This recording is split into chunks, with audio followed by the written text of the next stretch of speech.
Hello viewers, আসসালামু আলাইকুম। কেমন আছেন আপনারা সবাই? রমজান মাসের ইফতারিতে বাঁধাকপি পাকোড়ার কিন্তু কোনো জুড়ি নেই। তো বেশি কথা না বাড়িয়ে চলুন রেসিপিতে ফিরে যাওয়া যাক। আমি এখানে একটা গোলাপি রঙের বাঁধাকপির 4 ভাগের 1 ভাগ খুব ভালো করে মিহি কুচি করে কেটে নিয়েছি। তারপরে এতে দিয়ে দিয়েছি 1 টেবিল চামচ পরিমাণের লবণ দিয়ে বাঁধাকপিটাকে খুব ভালোভাবে মাখিয়ে নিতে হবে। এতে করে বাঁধাকপির ভেতরে যে পানিগুলো থাকে এগুলো কিন্তু বেরিয়ে আসবে। তো 10 মিনিটের মতন আমি ঢেকে রেখে গেছিলাম বাঁধাকপিগুলোকে। এখন আমি চিপে চিপে পানিগুলোকে বের করে নিচ্ছি। তো দেখতেই পাচ্ছেন কিভাবে চিপে চিপে পানিগুলো বের করে নিতে হবে। এতে করে কিন্তু পাকোড়াটা খুবই সফট হবে আর ভেতরে খুব ভালো করে মশলা ঢুকে যাবে।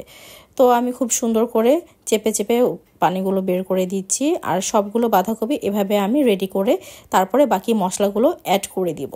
আর আমরা যদি এই পানি বের করার প্রসেসটা স্কিপ করে যাই তাহলে কিন্তু বাঁধাকপির পাকোড়াটা খেতে একদমই ভালো লাগবে না, কারণ এর ভেতরে কোনো ধরনের মশলা যাবে না আর খেতেও মোটেও ভালো লাগবে না। তো আমি খুব ভালো করে পানিগুলোকে ঝরিয়ে নিয়েছি। এখন এতে মশলা অ্যাড করার পালা। আমি এখানে নিয়েছি 1 কাপ পরিমাণের ময়দা আর চালের গুঁড়া। তো এটা খুবই অল্প পরিমাণের দিতে হবে, না হলে কিন্তু ময়দা চালের গুঁড়ার পরিমাণ বেশি হয়ে গেলে খেতে একদম ভালো লাগবে না।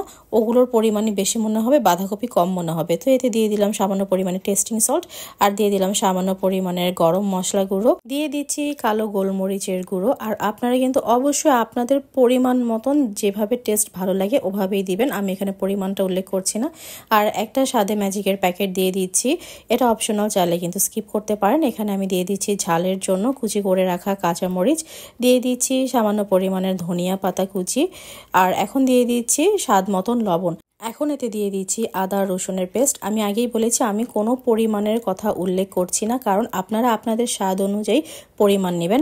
আপনারা তো চাইলে একটা বাঁধাকপি আস্তেও নিতে পারেন, তাই না? তো আমি যেহেতু 4 ভাগের 1 ভাগ নিয়েছি, তো আমি সবগুলো উপকরণই অল্প অল্প করে দিচ্ছি আমার স্বাদ অনুযায়ী। আর আমি এখন দিয়ে দিলাম এখানে একটা আস্ত ডিম। আর ডিমটা তো অবশ্যই দিতে হবে, কারণ ডিম আর ময়দা না দিলে জিনিসটাতে কিন্তু বাইন্ডিংস আসবে না, খুলে খুলে যাবে আর খেতে একদমই ভালো আসবে না। ডিম দিলে যে কোনো পাকোড়া বা ফ্রাইড চিকেনের মধ্যে একটা বাইন্ডিংস আসছে, খুব সুন্দর একটা ফ্রাই হয়। আমি খুবই ভালো করে সবগুলো উপকরণ হাতের সাহায্যে মাখিয়ে নিয়েছি। আর আমি একটা সময় দেখিয়ে দিব ভিডিওর যে কি পরিমাণে সুন্দর একটা বাইন্ডিংস এসেছে। আপনাদের যদি এরকম বাইন্ডিংস না আসে তাহলে কিন্তু আরও সামান্য পরিমাণের চালের গুঁড়া অথবা ময়দা অ্যাড করে নেবেন। আমার যেহেতু আমি যেই পরিমাণে ব্যবহার করেছি এতেই বাইন্ডিংস চলে এসেছে, তো আমি আর এখানে এক্সট্রা কোনো ময়দা আর চালের গুঁড়া দিইনি। আর পেঁয়াজটা দিতে ভুলে গিয়েছিলাম, তো দিয়ে দিচ্ছি পরিমাণ মতন পেঁয়াজের কুচি। আর আপনারা এখন দেখতেই পাচ্ছেন খুব সুন্দর কিন্তু একটা বাইন্ডিংস চলে এসেছে। যদি এটা না আসতো তাহলে আমি আর একটু ময়দা অথবা চালের গুঁড়ো অ্যাড করে নিতাম। তো আবারও আমি খুব ভালোভাবে মাখিয়ে নিয়েছি পেঁয়াজ কুচির সাথে বাঁধাকপিগুলোকে। আর ওই যে পানিগুলো বের করে নিয়েছিলাম এই জন্যই কিন্তু এখন খুব দারুণ সফট হয়েছে, না হলে কিন্তু শক্ত শক্ত থাকতো। তো এই যে বাইন্ডিংস চলে এসেছে, দেখিয়ে দিলাম আপনাদেরকে। এখন একটা প্যানে আমি তেল গরম করে নিয়েছি, তারপরে একটা একটা করে আমি ছোট ছোট গোল গোল বল বানিয়ে বাঁধাকপিগুলোকে ছেড়ে দিব।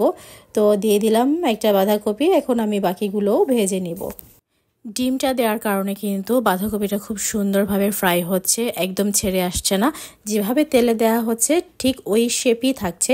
শেপ ঠিক রাখার জন্য যে কোনো পাকোড়াতে ডিম হচ্ছে মাস্ট বি। আমি আগেই বলেছি, এখনও আবারও বলে দিচ্ছি যে ডিম কিন্তু মাস্ট বি ব্যবহার করতেই হবে, না হলে পুরো জিনিসটা গরম তেলে দেওয়ার পরে খুলে যাবে।